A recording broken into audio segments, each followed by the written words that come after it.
Fala galera, tudo bem? Nesse vídeo a gente vai ver como hospedar um banco Postgres na AWS. Para quem já é de um tempo aqui do canal, sabe que a gente usa o pgadmin para poder rodar um Postgres local aqui para todas as nossas aplicações. Mas em muitas das situações a gente precisaria de um banco de dados gerenciado e hospedado na nuvem para poder utilizar em aplicações que estão também na nuvem, certo? Então, o último vídeo do canal foi como hospedar o Metabase na AWS. Então, esse vídeo aqui vai ser como hospedar o Postgres na AWS e, de quebra, conectar com o Metabase. Então, vamos lá. A gente vai fazer login aqui no site da Amazon. Então, lembrando, eu estava aqui em aws.amazon.com.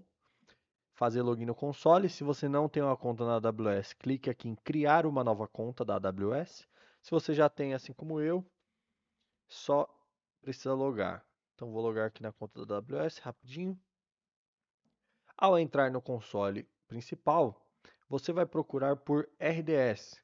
RDS é o serviço de bancos de dados relacionais, gerenciamento de bancos de dados relacionais. Então você vai clicar aqui em bancos de dados, vai ver que não tem nenhum. Então a gente vai clicar em criar bancos de dados. Criação padrão, aqui no nosso caso, a gente vai criar um em cima de um Postgres. Então vou selecionar Postgres. A versão do Postgres eu vou deixar essa aqui mesmo, que é a última. O ambiente eu vou colocar nível gratuito, porque afinal de contas a gente não quer gastar para fazer um vídeo que é puramente voltado para didática e aprendizagem, né? Configurações. Tá, o identificador da instância de banco de dados, então esse daqui eu vou chamar de Postgres, Postgres Metabase. Esse vai ser um banco específico que vai ficar conectado no nosso Metabase. Nome do usuário principal, eu vou chamar de Metabase, beleza? É, aqui a gente vai deixar como auto-gerenciada e isso obriga a gente a criar uma senha para o nosso serviço. Então, eu vou criar uma senha aqui,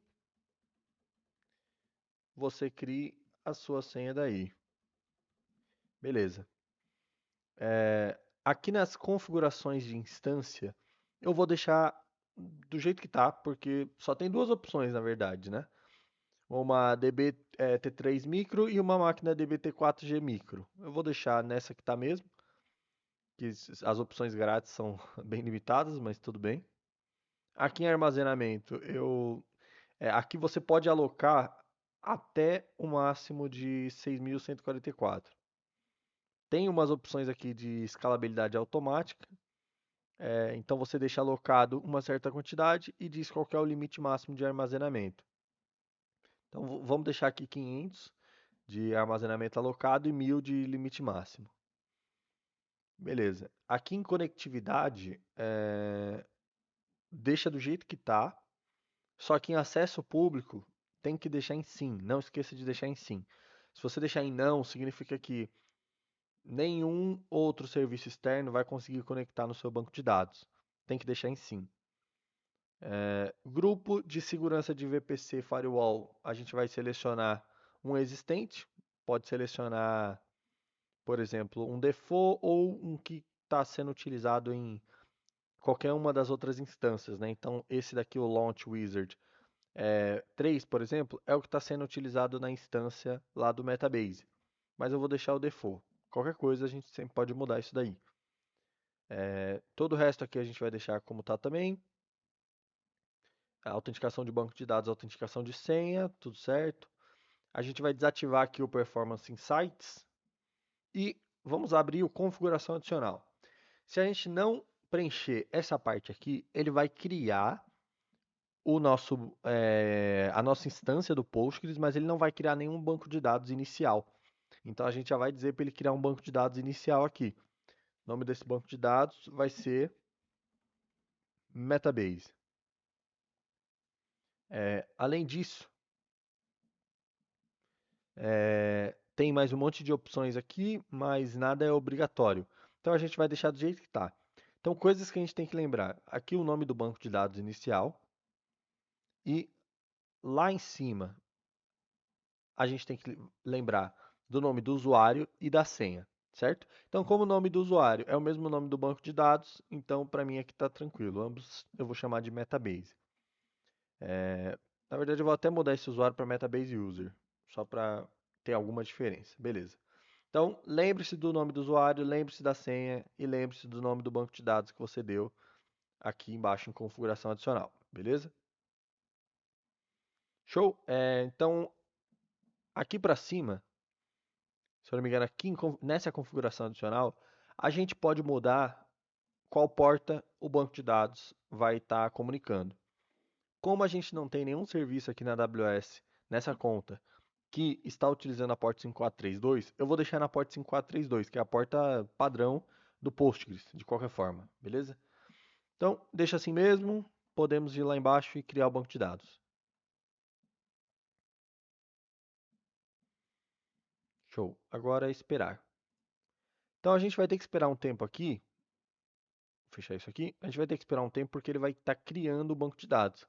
Assim que ele criar, a gente vai poder pegar as informações do banco para poder conectar no nosso Metabase. Enquanto o status estiver criando, a gente não consegue uma informação importante que é o endpoint. A porta a gente até sabe, né? A 5432 padrão. Mas o endpoint é o host que a gente usa para conectar em qualquer serviço terceiro. Então basta esperar esse status aqui sair de criando para executando ou algo assim. Maravilha, então aqui o status já mudou para disponível. Aqui para mim demorou aproximadamente 10 minutos, talvez um pouco mais. Uma vez que o status está disponível, em teoria a gente já pode conectar esse banco em qualquer serviço. Então vamos testar. Vamos entrar primeiro aqui no nosso Metabase, né? Nosso Metabase recém estruturado aqui. Na verdade, eu acho que eu até errei ali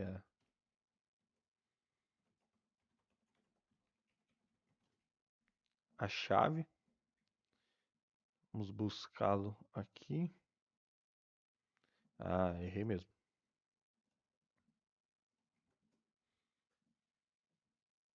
Show. Então, dentro do Metabase, configurações de admin, bancos de dados, adicionar banco de dados, o tipo é o Postgres mesmo. Vou chamar de Postgres AWS. O servidor é justamente esse endpoint aqui. Então é só colar aqui. A porta é a 5432. O nome do banco de dados que a gente quer puxar é o banco de dados Metabase, né? O nome do usuário é Metabase User. A senha. Vamos puxar todos os esquemas que ele encontrar. Só dar um save.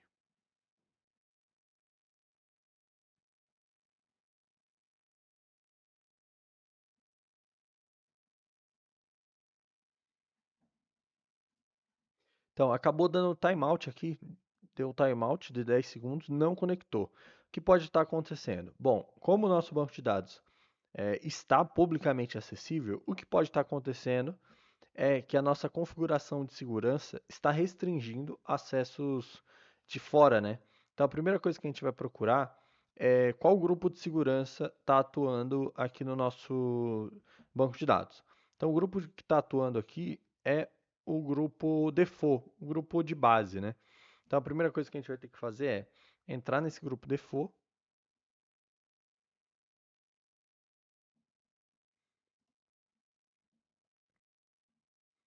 e permitir tráfego de diversas fontes. Então vou adicionar uma regra aqui, vou colocar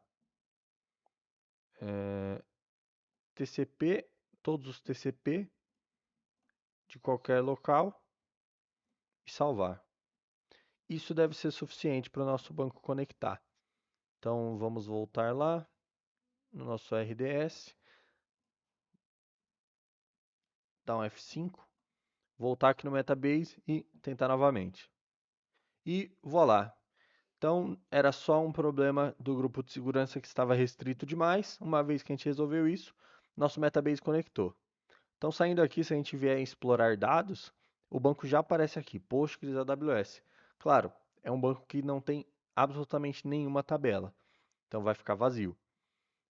Mas a gente pode conectar ele em qualquer provedor. Por exemplo, se eu entrar aqui no The Beaver, que é um software muito utilizado para gerenciamento de banco de dados, a gente pode conectar o nosso Postgres aqui também. Então, vamos fazer isso. O host é o mesmo, o banco de dados é o Metabase,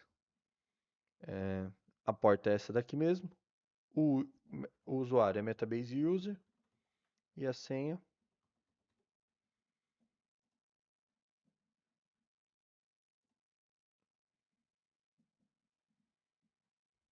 o The Beaver é meio pequenininho, né, para ver, mas de qualquer forma está aqui. Conectou, banco de dados Metabase e o último teste é no PG Admin. Então vamos ver se a gente consegue registrar um novo servidor aqui, né? Vamos ver, connection,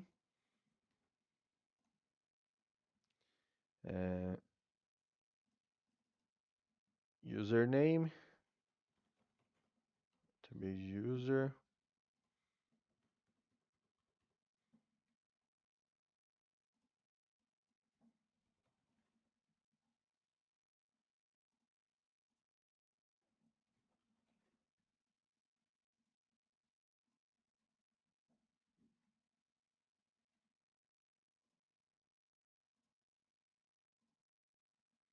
E show, aqui está o banco de dados Metabase, novamente, sem absolutamente nenhuma tabela, nenhum dado, nada. Então, se eu entrar aqui no esquema e procurar em tabelas, vai estar tudo vazio. Mas é assim que a gente sobe uma aplicação de um RDS Postgres aqui na AWS e conecta no Metabase ou em qualquer outro provedor, qualquer outro gerenciador de bancos de dados que você queira usar, beleza? Então é isso por esse vídeo, muito obrigado por ter assistido. Considere se inscrever aqui no canal se esse vídeo te ajudou e dar um like também, porque ajuda a mostrar para mais pessoas que podem estar precisando desse conteúdo também. E se você está interessado em aprender mais sobre Metabase, sobre SQL e dados de maneira geral, dá uma olhadinha nos dois primeiros links da descrição que pode te interessar. Valeu e até o próximo vídeo.